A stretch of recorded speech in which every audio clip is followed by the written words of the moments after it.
Hello, students, and welcome to this new lecture. Hello, hi, how are you all? Fine. Today, we are going to see the chapter number 7 of our textbook, which is Glimpses of India.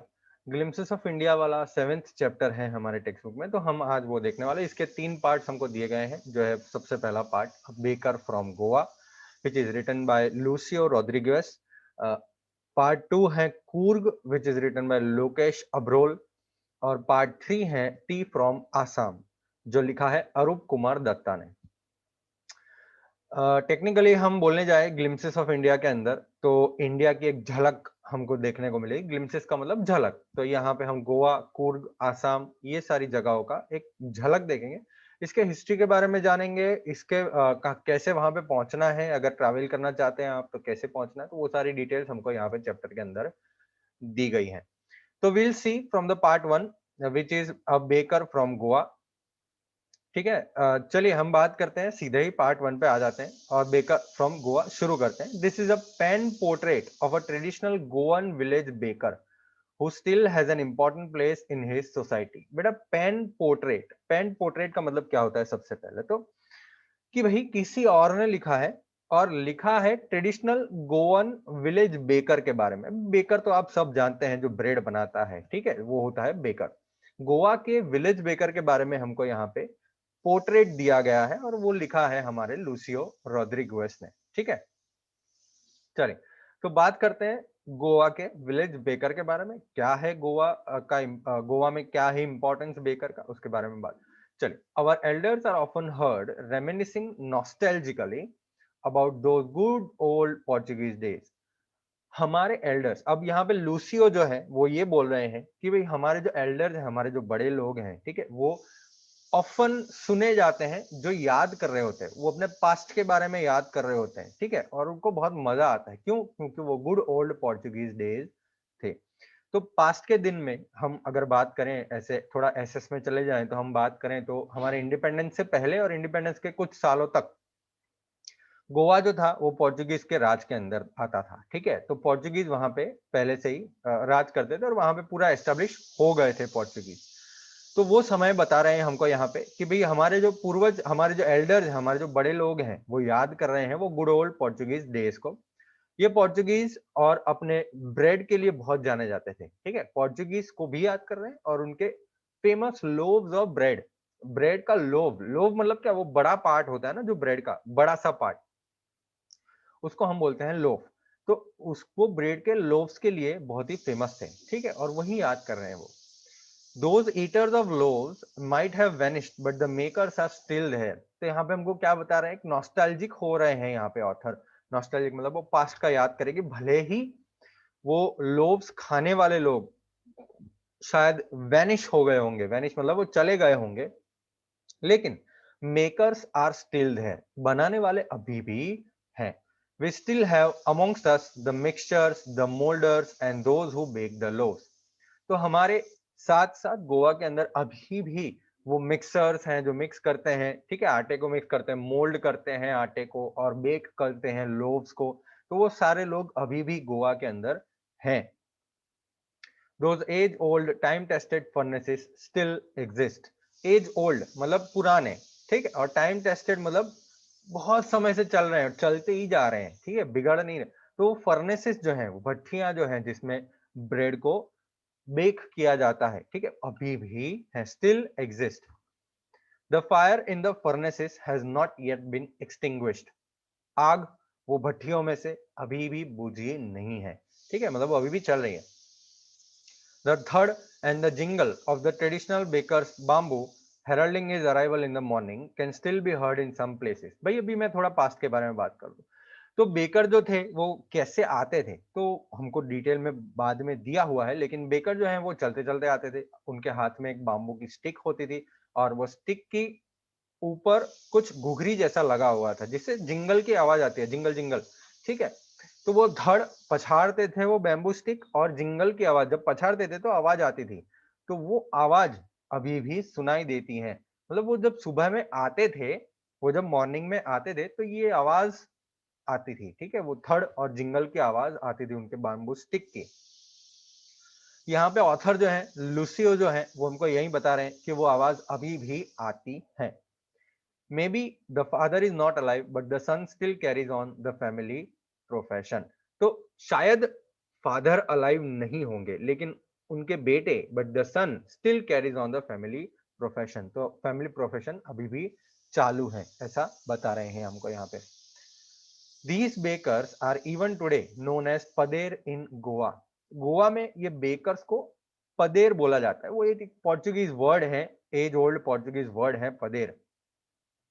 तो गोवा में आज भी bakers को पदेर बोला जाता है। During our childhood in Goa the baker used to be our friend companion and guide. तो यहाँ पे हमको क्या बता रहे हैं कि गोवा के समय में जब छोटे थे ऑथर लूसियो रोड्रिगेज जब छोटे थे तो बेकर हमारे फ्रेंड होते थे, कंपेनियन होते थे और गाइड होते थे। वो 2 दिन मतलब एक दिन में 2 बार आते थे। He used to come at least twice a day. सबसे पहली बार जब वो सेलिंग राउंड पे निकल रहे होते हैं, ठीक है, और दूसरी बार जब वो अपना बास्केट खाली करके वापस आ रहे होते हैं। तो when he set out in the morning on his selling round and then again when he returned after emptying his huge basket। तो बास्केट खत्म करने के बाद वापस दिखाई देते थे और जब सुबह सुबह जाते थे बेचने के लिए तब दिखाई देते थे। The jingling thud of his bamboo woke us up from sleep and we ran to meet and greet him। ये जिंगलिंग थर्ड जो था उनके बाम्बू की स्टिक का जो आवाज आता था थर्ड और जिंगल का आवाज जो आता था वो हमको उठा देता था ऐसा बोलते हैं लूसियो रोड्रिगेज। और हम उस भागते थे और उसको मिलते थे। क्यों ऐसा? Why was it so? क्या वो लोफ के लिए प्यार था? वो ब्रेड के लिए प्यार था? Not at all. लोफ जो है वेर ब्रॉट बाय सम पास्किन और बास्तिन the maid servant of the house. तो ये क्या बोल रहे हैं कि भाई लोफ जो है ब्रेड जो है वो कौन खरीदता था? वो घर के नौकर खरीदते थे, maid servant.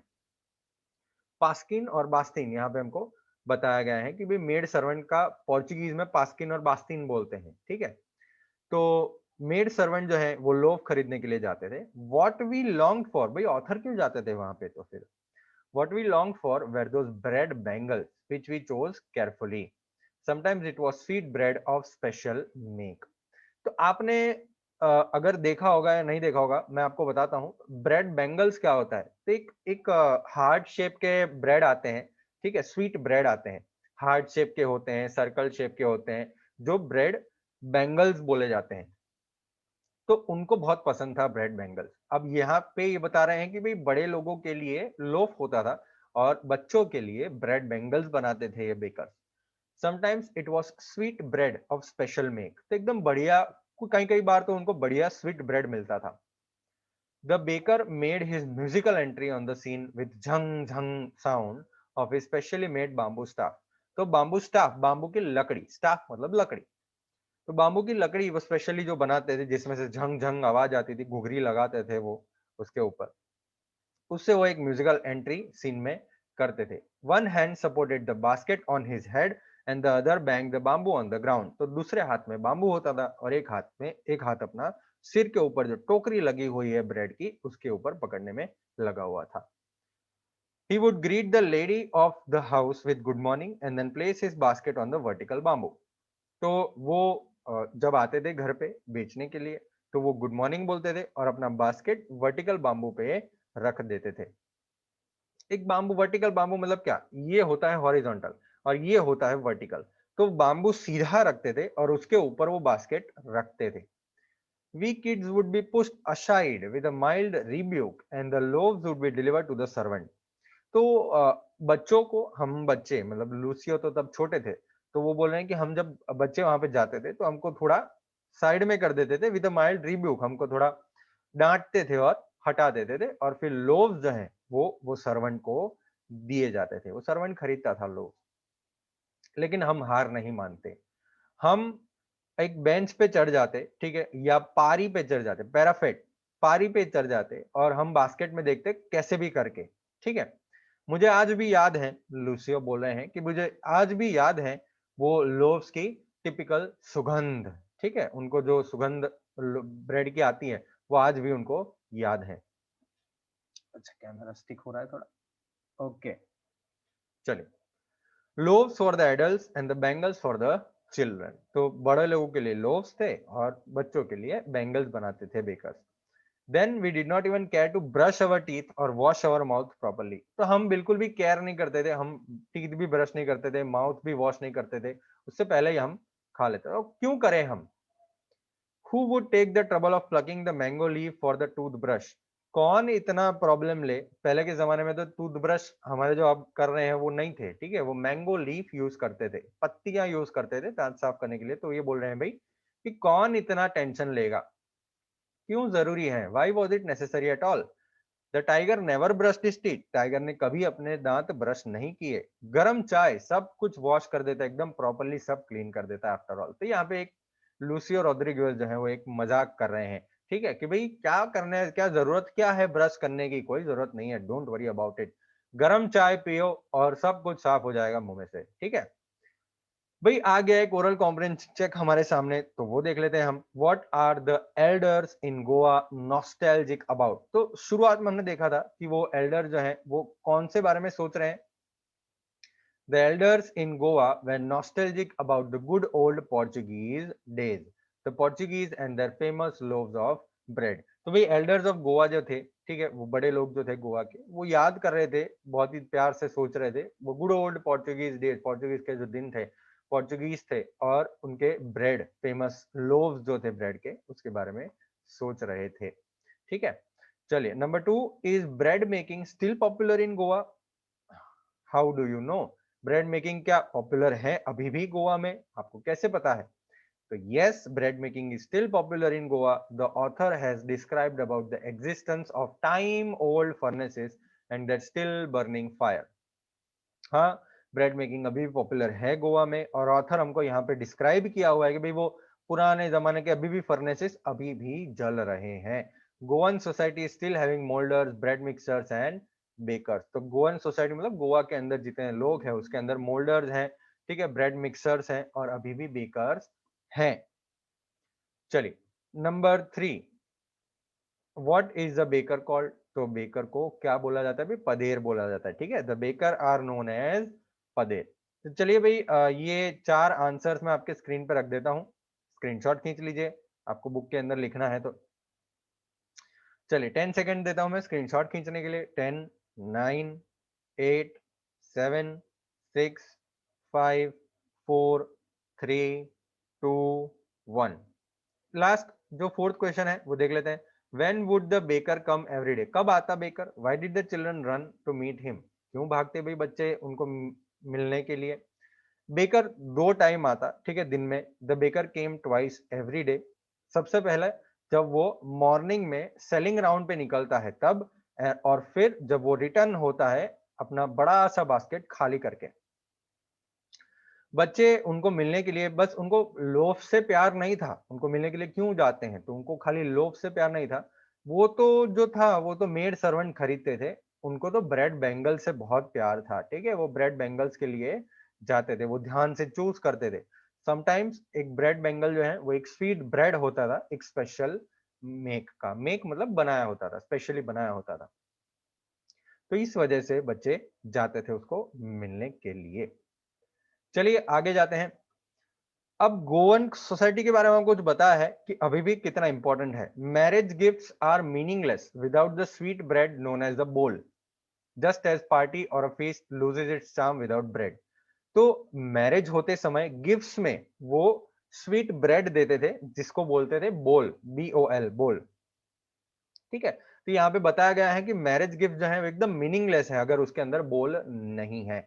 Just as a party, कोई भी पार्टी या कोई भी फीस्ट होती, जमणवार होता, ठीक है, तो वो समय पे स्वीट ब्रेड, वो समय पे ब्रेड नहीं होता तो बिल्कुल मजा नहीं आता, तो ब्रेड होता ही होता, ठीक है। पार्टी और जमणवार होता उसके अंदर ब्रेड होता ही होता। Not enough can be said to show how important a baker can be for a village. इतना इनफ नहीं है बताने के लिए कि भाई कितना इंपॉर्टेंट है ये बेकर एक विलेज के लिए। The lady of the house must prepare sandwiches on the occasion of her daughter's engagement. तो भाई जब कोई भी डॉटर, कोई भी लड़की की एंगेजमेंट होती तो घर में सैंडविचेस बनती, ठीक है, on the occasion of daughter's engagement, तो वो समय पे सैंडविचेस बनाई जाती, घर की जो लेडीज होती हैं वो सैंडविचेस बनाती। Cakes and Bolinhas are a must for Christmas as well as other festivals. तो केक्स और बोलिनहास, बोलिनहास is a typical type of bread, कुछ ब्रेड का बना रहे होंगे वो, तो वो क्रिसमस में बहुत ही जरूरी होता, वो बनाते ही बनाते, हर एक फेस्टिवल में केक्स और बोलिनहास बनता ही बनता। दस बेकर की भट्टी विलेज में होना बहुत ही जरूरी है। Thus, the presence of the baker's furnace in the village is absolutely essential. Baker or bread seller of those days had a peculiar dress known as the kabai. तो भाई बेकर या तो ब्रेड सेलर जो भी होते, ठीक है, वो उनका उनका ड्रेस सेंस एक टिपिकल टाइप का होता जिसको कबाई बोला जाता है। अब वो कबाई क्या होता है? It was a single piece long frock reaching down to the knees. तो कैसा होता भाई? कंधे से लेके घुटने तक एक बड़ा सा सिंगल पीस लंबा सा फ्रॉक होता, ठीक है। इन अवर childhood we saw bakers wearing a shirt and trousers which were shorter than full length ones and longer than half pants. तब देखो, बहुत पोर्चुगीज के समय पे जो बेकर्स थे, पोर्चुगीज के समय पे जो बेकर्स थे, वो समय पे कबाई पहना जाता था, तो लंबा सा फ्रॉक पहना जाता था जो घुटने तक आता था, ठीक है। अब लूसियो रोड्रिगेज बोल रहे हैं कि भी हम जो छोटे थे, हम जब छोटे थे तो हमने बेकर्स को देखा था कि भी वो शर्ट और ट्राउजर्स पहनते हैं जो फुल लेंथ से कम होते थे, ठीक है, फुल लेंथ नहीं होते थे। तो शर्ट जो होती थी वो पेट तक आती थी, ठीक है, और हाफ पैंट मतलब चड्डे जैसा कुछ होता होगा, तो वो ऐसा पहनते थे जो घुटने तक हाफ पैंट से थोड़ा लंबा होता था। Even today anyone who wears a half pant which reaches just below the knees invites the comment that he is dressed like a pade. तो आज भी ऐसा कोई इंसान अगर कोई हाफ पैंट से थोड़ा लंबा पैंट पहनता है तो उसको बोला जाता है कि भी वो पदेर जैसा दिख रहा है, पदेर जैसा उसने ड्रेस पहना है। भाई अब हम बात करते हैं कि बेकर का हिसाब किताब। तो the baker usually collected his bills at the end of the month. Monthly accounts used to be recorded on some wall in pencil. तो बेकर क्या करता भाई, वो हर महीने के एंड में सारे जो बिल्स थे, वो जो पैसे लेने होते हैं, वो कलेक्ट करता था और उसके मंथली अकाउंट जो है वो एक वॉल पे रखे जाते थे, पेंसिल से लिखता था वो। Baking was indeed a profitable profession in the old days. The baker and his family never starved. तो बेकिंग का जो प्रोफेशन है वो बहुत ही प्रॉफिटेबल प्रोफेशन था ओल्ड डेज में, ठीक है, अभी भी है प्रॉफिटेबल प्रोफेशन। बेकर और उसकी फैमिली कभी भी स्टार्व नहीं हुए, कभी भी मतलब खाना उनको नहीं मिला, ऐसा हुआ ही नहीं है। मतलब वो बहुत ही अच्छे घराने से बिलोंग करते थे और वो अच्छे घर में अच्छी तरीके से रहते थे, ठीक है, वो कभी भूख से मरे नहीं है। He and his family and his servants always looked happy and prosperous. तो वो उनकी फैमिली, उनके नौकर, वो सारे लोग हैप्पी रहते थे और बहुत ही प्रॉस्परस रहते थे, बहुत ही एकदम पैसे वाले होते थे। Their plump physique, plump physique का मतलब है प्लेजेंटली फैट बॉडी। तो एकदम थोड़ा मोटा सा होता था उनका फिजिक, जो है उनका शरीर जो है थोड़ा मोटा सा होता था। Was an open testimony to this. Open testimony मतलब वो ओपनली आप बता रहे हैं कि भाई ऐसा कैरेक्टर जो है वो बेकर का होता, वो मोटा सा होता, वो अच्छे अच्छे भले घराने से है ऐसा आपको लग जाता। Even today, any person with a jackfruit-like physical appearance is easily compared to a baker. तो आज भी कोई एक ऐसा इंसान जिसका जो फिजिक है वो बेकर जैसा प्लम फिजिक है, जैकफ्रूट जैसा है, मतलब ऊपर से बड़ा, नीचे से पेट थोड़ा बड़ा है, तो वो बेकर से कंपेयर होता है। चलिए ओरल कॉम्प्रिहेंशन चेक आ गया हमारे पास, देख लेते हैं। मैच द फॉलोइंग, मैचिंग करना है। तो what is a must marriage gift के रूप में क्या देना है? तो स्वीट ब्रेड देना है, राइट, बोल करके जो स्वीट ब्रेड है वो देना है। फॉर अ पार्टी और अ फीस्ट क्या देना है भाई? ब्रेड, ठीक है। फॉर अ डॉटर्स एंगेजमेंट तो सैंडविचेस बनाए जाते हैं, हमने बात की। और फॉर क्रिसमस केक्स और बोलिनहास। Okay, What did the bakers wear in the Portuguese days and when the author was young? तो वो दोनों मैंने आपको बताया अभी, देखते हैं उसका answer. In the Portuguese days, the bakers had a peculiar dress known as the kabai. वो एक सिंगल पीस लॉन्ग फ्रॉक होता जो घुटने तक आता। और जब ऑथर यंग थे तो उसने देखा था कि बेकर जो है वो शर्ट और ट्राउजर्स पहनते हैं जो फुल लेंथ से शॉर्ट होते थे और हाफ पैंट से थोड़े लंबे होते थे, ठीक है। ये हो गया आपका number 2। Who invites the comment? He is dressed like a pader. Why? भाई किस पे कमेंट की जाती है कि he is dressed like a pader? कोई भी इंसान जो हाफ पैंट से थोड़ा बड़ा पैंट पहनता है, ठीक है, जो बिलो द नीज आ रहा है, वो इनवाइट करता है ये कमेंट कि he is dressed like a pader. This was so because the bakers were known as pader and they wore such half pants. तो ये इसलिए क्योंकि वो बेकर्स को पदेर बोला जाता है और वो हाफ पैंट्स ऐसे पहनते थे, ठीक है। चलिए नंबर 4, भाई मंथली अकाउंट्स कहाँ पे रिकॉर्ड किए गए हैं? Where were the monthly accounts of the baker recorded? तो वो एक दीवार पे रिकॉर्ड किए जाते थे with pencil. The monthly accounts of the baker were recorded on some wall in pencil. Okay, आपके स्क्रीन के ऊपर मैं ये 1 2 3 4 रख रहा हूँ, ठीक है। 1 2 3 4 5 आ जाएंगे। ओके, देखिए 1 2 3 4 5 आपके स्क्रीन के ऊपर आ गए, स्क्रीनशॉट खींच लीजिए। 10 9 8 7 6 5 4 3 2 1। ओके, वो लास्ट क्वेश्चन जो है वो हम डिस्कस कर लेते हैं। Okay, what is the last question? What does a jackfruit like appearance mean? Jackfruit like appearance मतलब क्या? तो एक जैकफ्रूट लाइक अपीयरेंस मतलब एक प्लम फिजिक मतलब थोड़ा मोटा सा, ठीक है। Such a physique was linked to the bakers because they never starved. तो ऐसा फिजिक जो है वो बेकर से लिंक्ड था क्योंकि वो कभी वो उनको खाने में प्रॉब्लम हुआ ही नहीं है। उनकी जिंदगी बहुत ही अच्छी थी और बेकिंग का जो प्रोफेशन था वो बहुत ही प्रॉफिटेबल प्रोफेशन था। बेकर, उसकी फैमिली, उसके servants always looked happy and prosperous और and had a jackfruit like appearance. तो इसी वजह से बेकर जो है वो जैकफ्रूट से कंपेयर किया गया है यहाँ पे। चलिए आगे बढ़ते हैं और बात करते हैं थिंकिंग अबाउट द टेक्स्ट की। Which of the following statement is correct? इसमें से कौन सा करेक्ट है? तो मैं आपको पहले ही बता देता हूँ, ये है करेक्ट। 1 2 और 6, 1 2 और 6 करेक्ट है, ठीक है, बाकी सब इनकरेक्ट है। तो 1 है correct, the pader was an important person in the village in old times. सही बात है। Pader still exist in Goan villages, भाई ये भी गलत है। Pader still exist in, incorrect है। The pader still exist in Goan villages, क्या है ये? Which of this statements are correct? ये स्टेटमेंट करेक्ट है नंबर 1।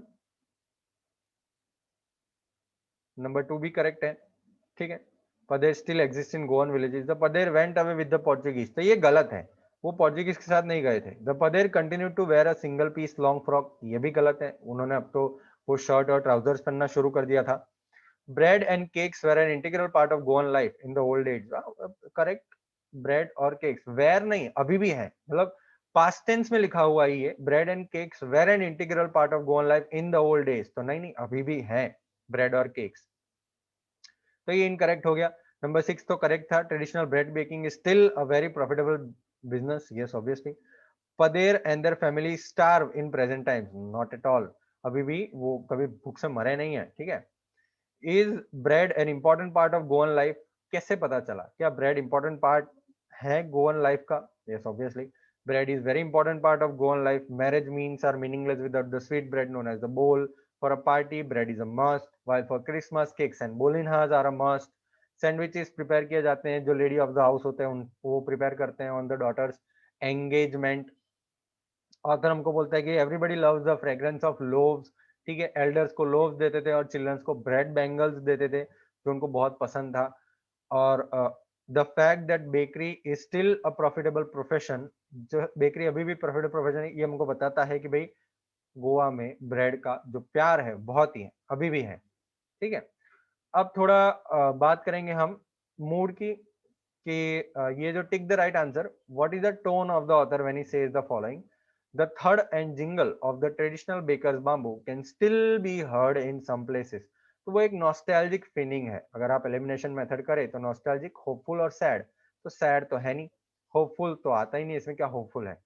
नॉस्टैल्जिक मतलब वो पुराने जमाने को याद कर रहे हैं अभी।